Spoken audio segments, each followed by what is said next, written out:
What were the main things that you picked up from your time at McKinsey? So I would say, three big learnings for me. I think one is, how we communicate really matters. And it's easy to say that, right? But I think when you're in an environment where you're communicating with top executives, right? And you really only have, a couple of seconds to say what your recommendation is and what really matters, the way in which you say it and the way you structure your thoughts and present them really makes a difference into people deciding to follow your advice or not. I think one of the things that to me was really interesting in consulting is that you not only have an abundance of challenges in every single study, but the challenges get harder as you move from study to study, as you move from role to role, and also like you have a lot of support to go through those challenges. People will give you, here's your task, go figure it out. And they come back to you in a month and see how you're doing. That's not consulting. You will get feedback at pretty much every step of the way. And the last thing that was a lesson for me is empathy in a way. So you're not just building decks. You're not just doing Excel analysis. Of course, you're doing all of that. But really, at the end of the day, you're convincing your clients, right, who are senior executives at large corporations. They have lots of things on their minds. You're really convincing them or helping them make decisions, and they're human, right? Sometimes they will present in a different way in front of their employees. When you go behind closed doors, they actually tell you, like, I have no idea what I'm doing. Please help me. So you learn to have a lot of empathy to clients, and for you to be an effective consultant, you have to be human at the end of the day, right? We're not just robots. We're not just machines. We build a lot of PowerPoints, a lot of Excel, but at the end of the day, we're in the business of advising clients. So empathy was another big learning for me as well. So to summarize, there are four things that you've really picked up from your time at McKinsey. The first one is communication. Yep. Second is how to think, how to structure your thoughts. Third is almost like a grit where you can persevere through various challenges. Yep. The fourth is being more empathetic, being able to understand your clients, what their problems are going through, both, in terms of technical ways and also almost like a shrink where you basically provide ears for them. Yeah, I mean, I wouldn't go as far as saying, I'm a therapist for clients, but in some way, right, like that's part of being human, right, is you connect with your clients at a human level, right? Right. You have lives outside of work. So really understanding, what drives them and the issues that they have in the course of their career is really important as well. And is there any technical skills that you've picked up? You've spent almost, including MBA, it seems like you spent almost 10 years at McKinsey now. Yep. So I would say lots of technical skills. Let's start with the basics, right? Excel, lots of modeling, right? You can basically give me any challenge and I can build it on Excel, right? That is, I think, the basic. Then PowerPoint, right, as well. And there's lots of different styles on how people actually build presentations and what should be in there, what should not be in there. But you end up getting at least, lots of different templates in your mind that you can deploy to communicate a variety of different things, right? So that's why consultants are very effective at communicating. It's because we have those models, right? And we know exactly how to build the pages, what should go in there, right? How do you present analysis? How do you translate from, Excel to PowerPoint? So I would say those are the more obvious ones. I would also say, communicating is somewhat of a hard skill.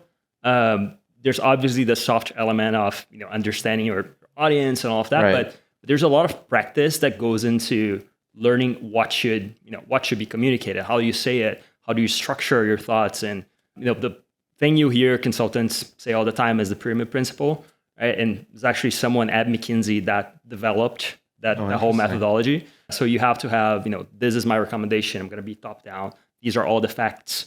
And it's almost as if you're sitting down and you're writing that structure. Right. And then you're going off and doing your analysis, building your PowerPoints. Understood.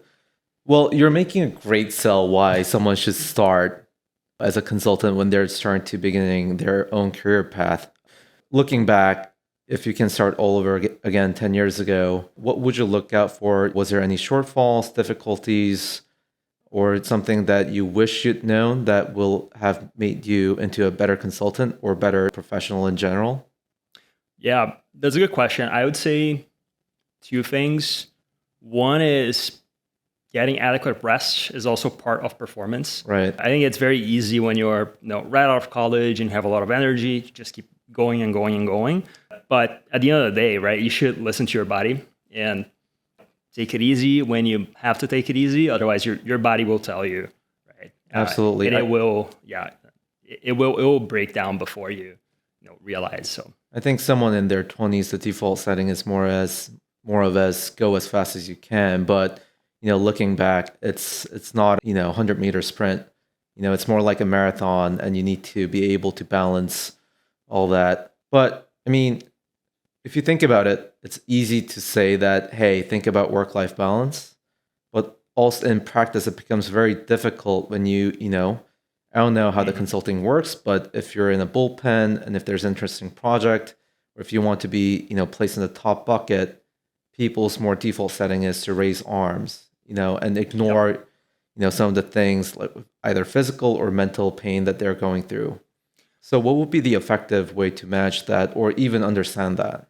I love how you brought that up. I think there's, I think in consulting, especially if you're in a study and the study is intense, like there's very few things you can do, right, to actually have like more time to rest and work-life balance, right? That's my point of view. So to me, it's all about structuring your next 6 months in a way that you have periods at which you push, periods in which you do absolutely nothing and rest, and then periods in, you're dedicating yourself to learning something or getting a project or a study, how we call it at McKinsey, that's a little bit less intense. But you still have to go through the growth cycles, right? And that usually requires a lot of effort, right? So I would say, just plan out your next 6 months. Know that in some periods it's going to be really hard to stop and take it easy, but you have a long plan, and that will help you run faster for longer. So exactly how intense or how hard is these studies? Like, walk me through the day of your life.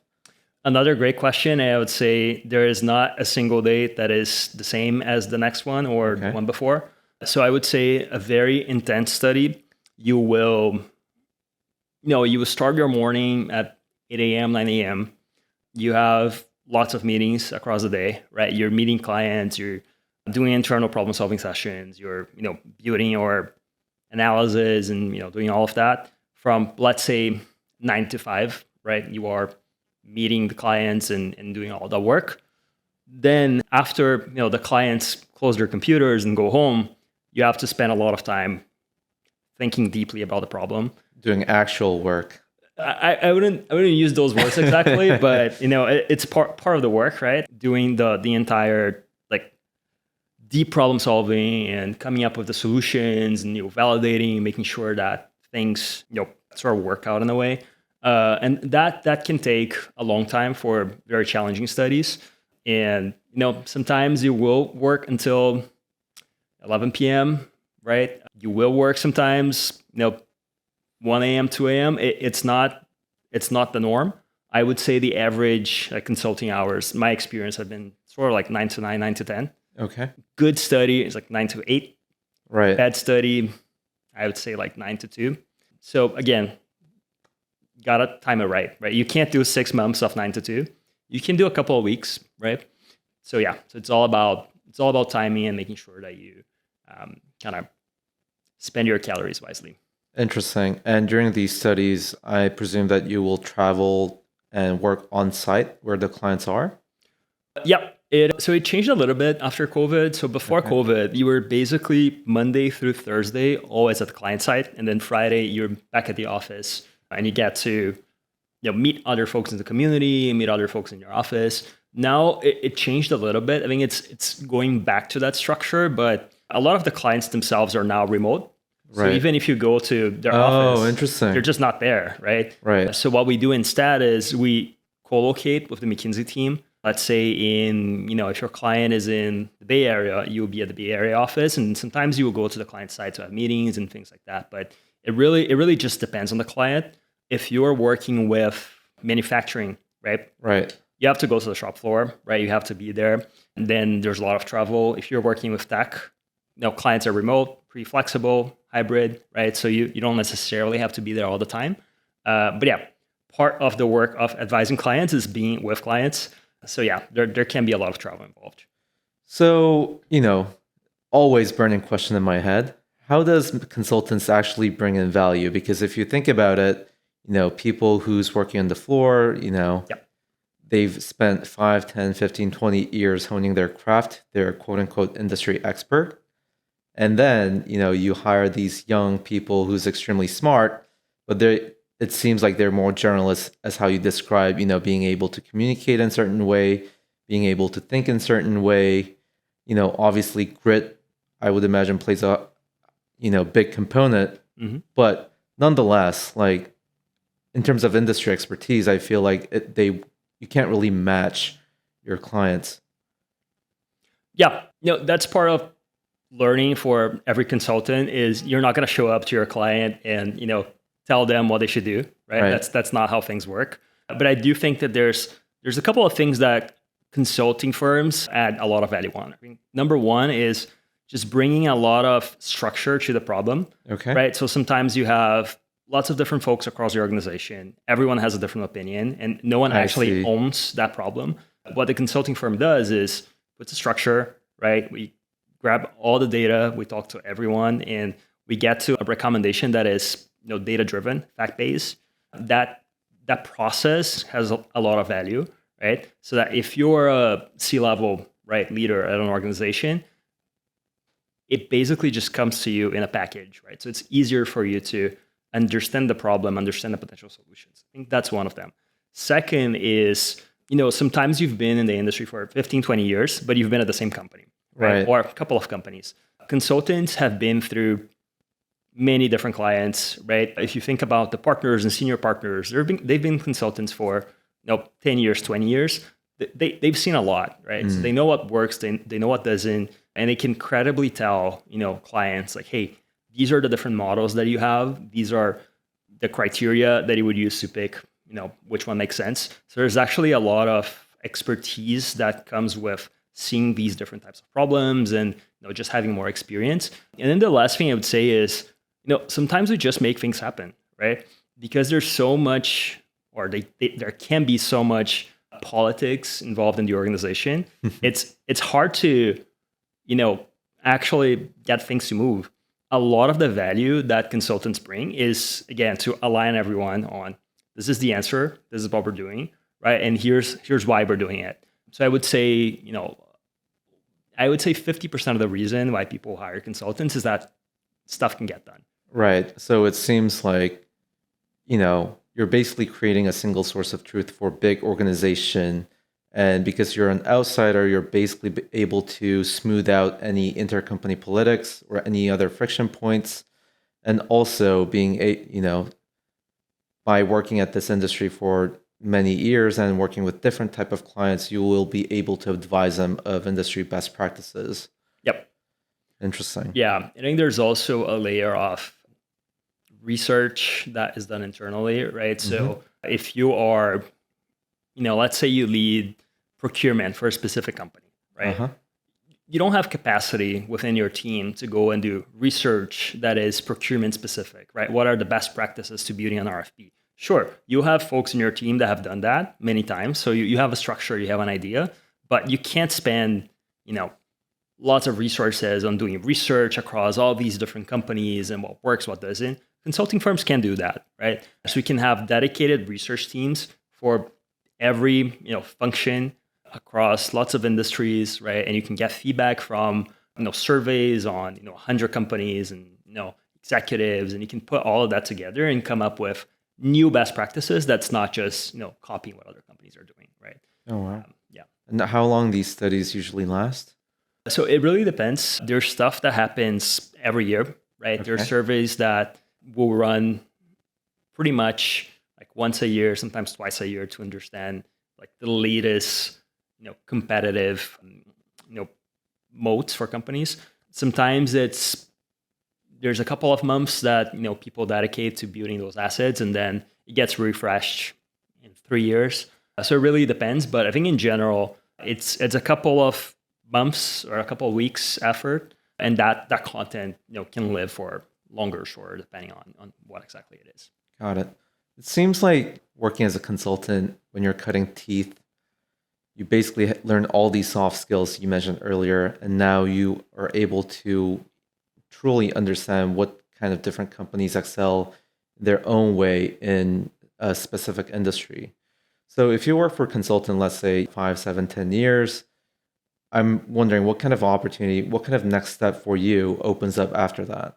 Yeah, that's another great question. I think consulting is one of the few careers that it actually gives you more options as you go out of it. So because you see so much, as you see all of these industries, all these functions, right? You're actually you're capable of pretty much going into any business position in a company and you'll excel at it, right? To some shape or form. It really depends on which industry you want to focus at. It depends on geography, right? And all of that. But I would say in general, right? The options you have are pretty broad as you leave consulting. Sure, if you want to be a software engineer, probably not a good starting point to your career to be in consulting. But unless you're if you're not super technical, I think consulting keeps your options pretty open. That's I think the further up you go in consulting, the more time you're in consulting, you have to specialize a little bit more. Absolutely. So if you're right out of college and you spend 2 years in consulting, you can do a random walk, right? You can go from industry to industry, function to function, travel around different geographies, and you still have a pretty wide range of opportunities.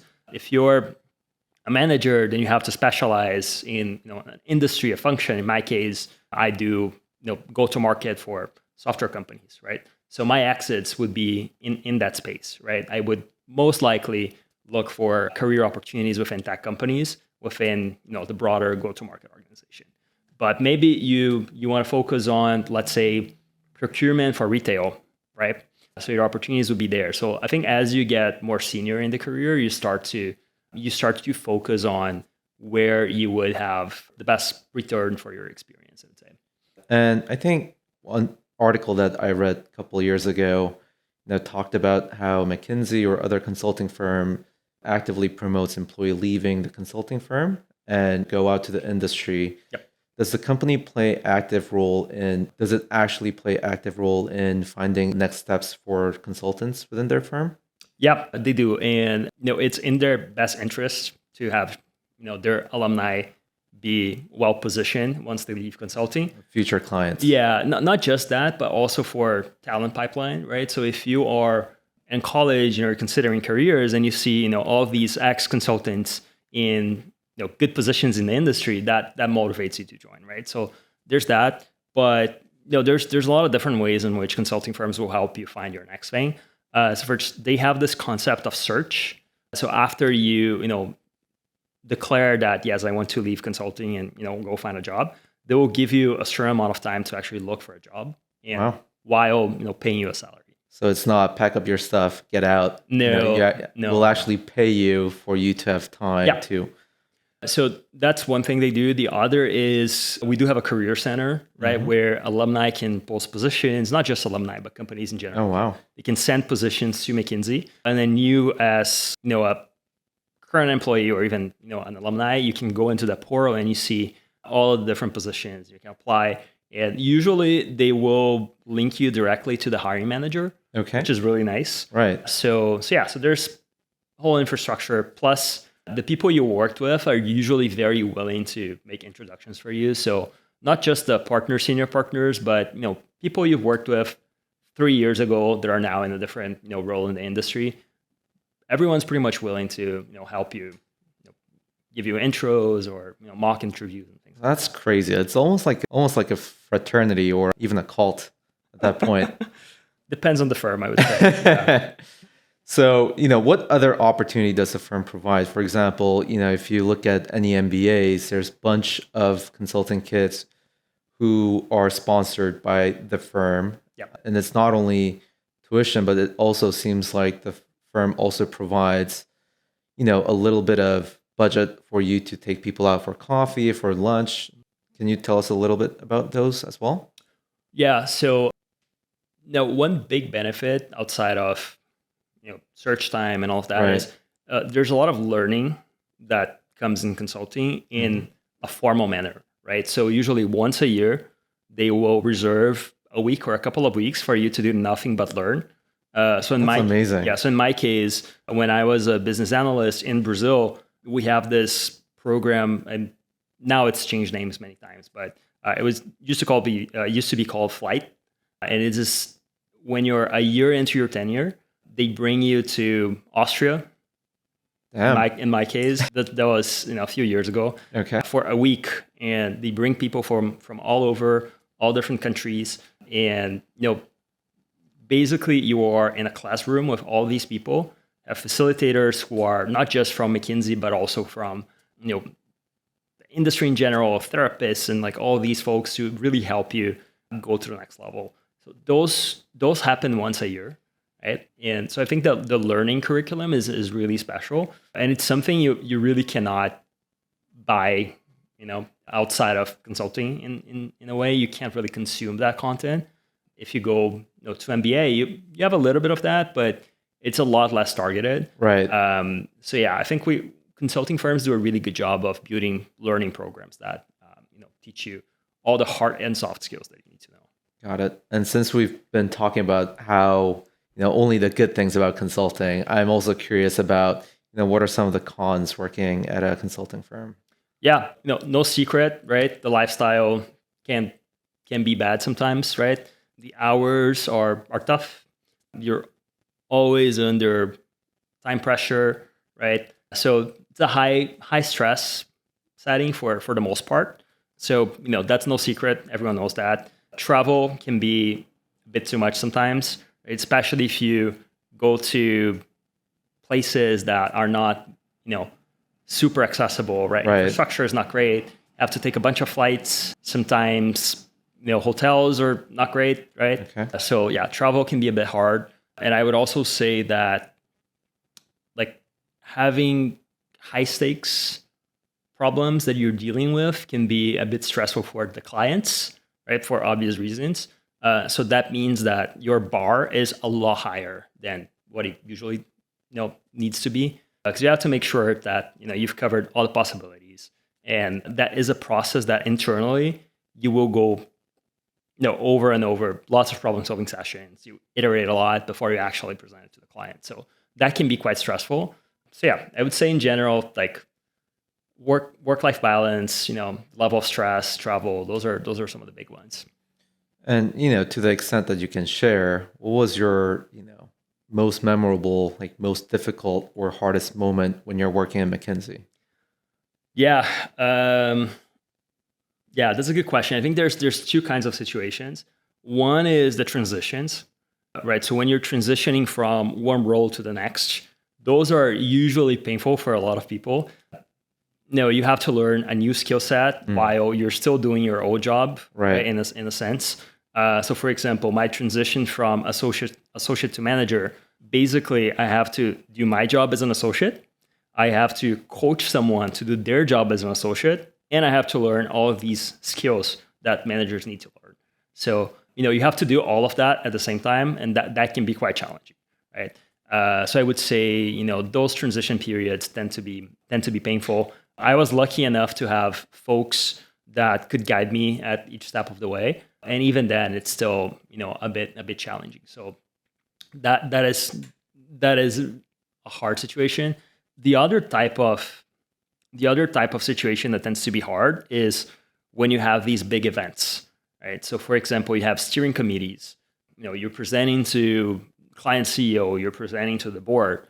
There's usually a crunch, right? That comes right before that. So the week leading up to that, sometimes less, sometimes more, that is a high intensity period. And your lifestyle will usually, take a hit during those periods. If you're doing due diligences, for example, you basically have one of those meetings, every week, sometimes twice a week, sometimes even more. And you just have to get a lot of work done at the same time, and that can be a bit rough. So, I mean, obviously spending almost 10 years in McKinsey, I'm sure you've seen a lot of different things. If you're supposed to coach someone who just graduated from college, what would be 3 things that you'll instill upon them? Let's say you already know, I would presume, that the type of characteristics who excel at a consulting firm. Mm-hmm. And, the other type of characteristics that even though they're smart people, it's not quite a good fit within the consulting framework. So I'm just curious, what kind of people is right for consulting, and what kind of advice would you give to, recent graduates? Yeah. So I think what is most important for someone joining consulting is to be coachable, right? So you're not going to know how to do your job when you start, and you're also not going to know how to do your job on the next role and the role after that. So there's a lot of coaching and feedback that you need to receive, right? So if you're not a person that likes to hear, these are all the things that you need to improve on, consulting will be a hard job for you, right? You need to be open to the idea of receiving advice and feedback pretty much on a daily basis, sometimes even hourly basis, depending on the study. So I think that is the absolute minimum you have to be comfortable with. And then I would say, like, personality wise, it doesn't really matter, right? Like, everyone is different. Everyone has a different style. Some people are more introverted, some people are more extroverted, some people actually love spending time with clients 24/7. Other people prefer staying with their Excel models. And you can thrive, you can be successful doing both. There's obviously a minimum, right, that you need to do at each of those things. But one of the things I really like about consulting is you can focus on your strengths. Okay. You don't have to be good at everything. You have to be very good at a couple of things. Nice. Right? So I would say, being flexible, being coachable, and just being very curious, right? You have to be a person that likes learning about things that you don't know in a very short period. So, when you start a study, right, especially when you're at the beginning, you don't really know the industry, you don't really know the function, but you need to give your clients, advice on what to do. So first couple of days, you're basically just, sitting down and digesting all this information, right? And sure, maybe now you can use, AI tools to help you with that, but you still need to learn, right? And you still need to be able to defend your point of view with clients and create recommendations and analysis that actually make sense. So you need to like learning, and you need to be open to digesting all that content, very quickly. Got it. So being smart is almost table stakes, but you need to be humble to be able to improve based on feedbacks, and also you need to have intellectual curiosity to never stop learning at this point. Yep, pretty much. And I would say that never changes across your consulting career.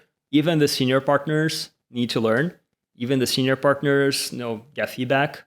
So you have to have that mindset throughout your journey in consulting.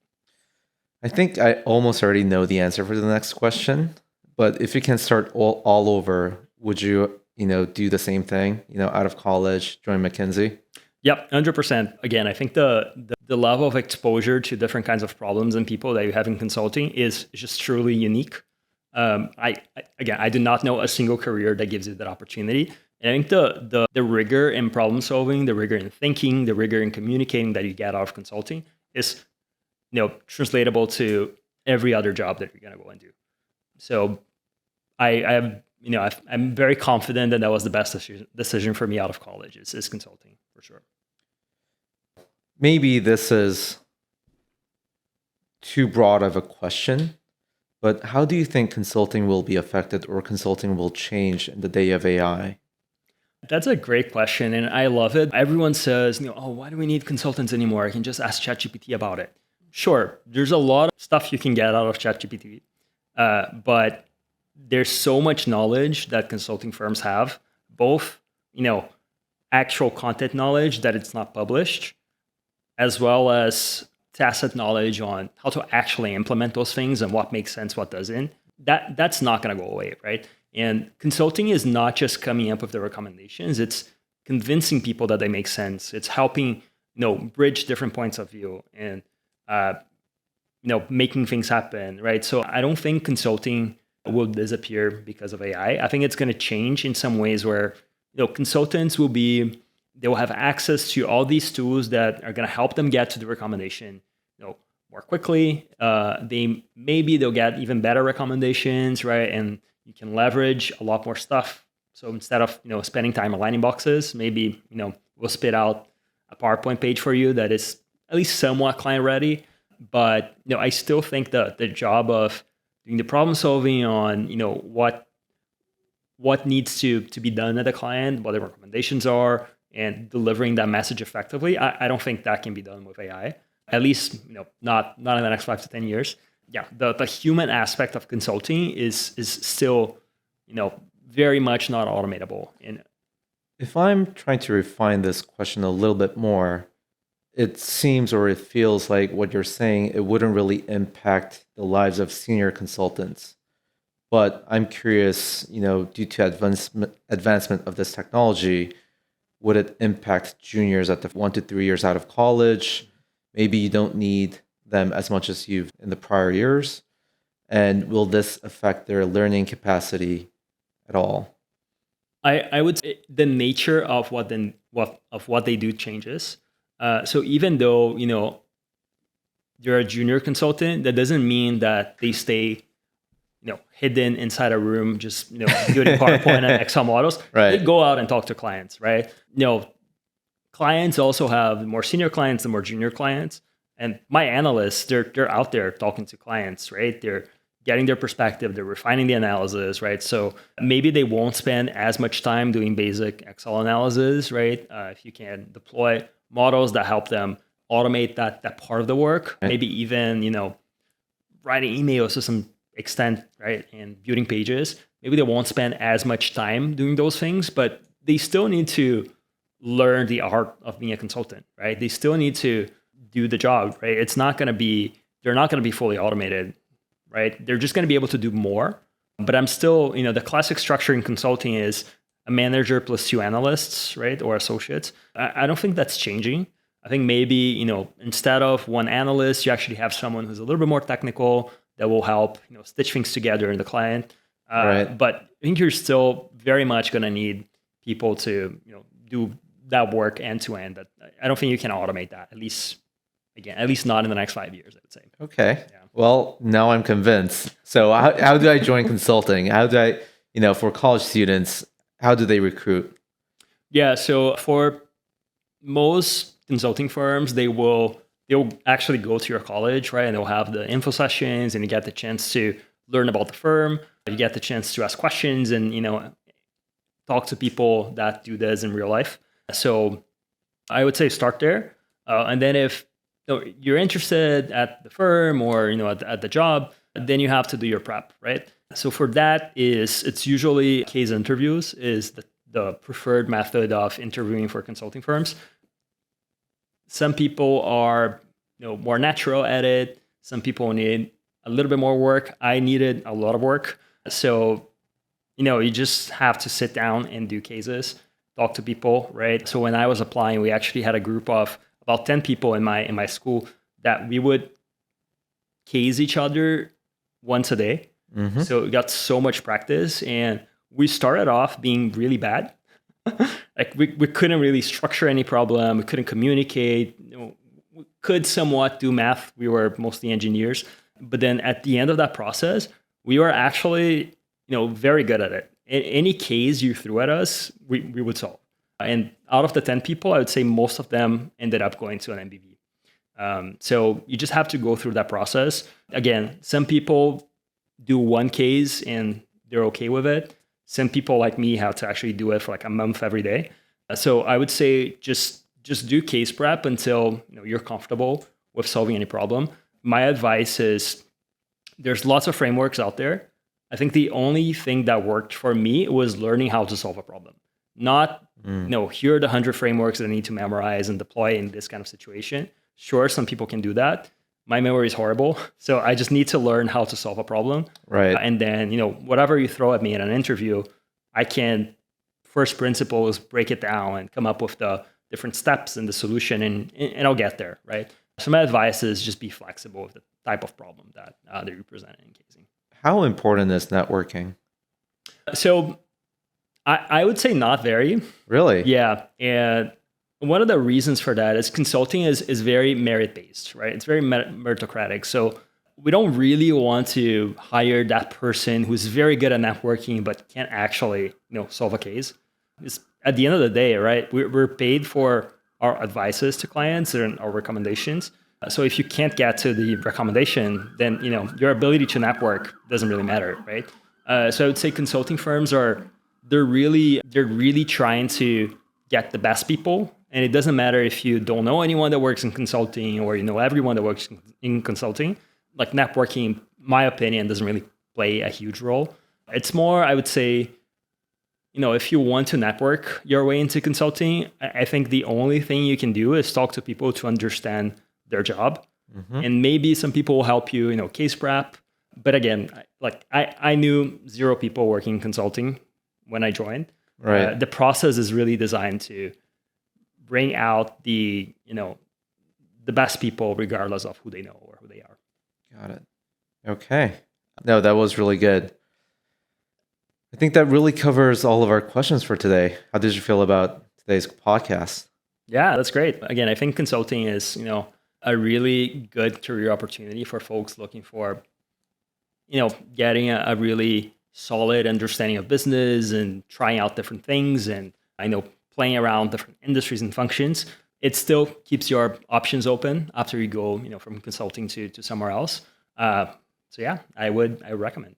Amazing. Thank you so much for your time.